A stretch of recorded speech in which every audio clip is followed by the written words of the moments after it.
السلام عليكم. النهارده ان شاء الله هنعمل مكرونه بالصلصه، بس حلوه جدا من غير بقى ما تسلقي وتعملي مواعين كتير، وهتعمليها بسرعه جدا ان شاء الله.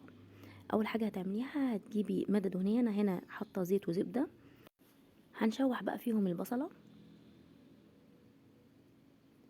لغايه ما تاخد لون ذهبي، لون فاتح، مش عايزاها تغمق. هننزل بقى بالملح والفلفل الاسمر، انا عايزاهم كده يتشوحوا فيها ويدوا ريحه حلوه. هننزل بقى هنا بحوالي معلقة صلصة، لان عندي الطماطم لونها فاتح شوية، فعايزة معلقة صلصة تعزز اللون عندي.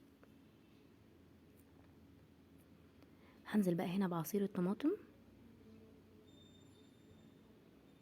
يا دوبك غلوة واحدة بس كده على النار، وهنزل فيهم المكرونة، اي نوع مكرونة عندك. هننزل بقى بمية لغاية ما يغطيها، اكنك بتعملي الرز بالظبط.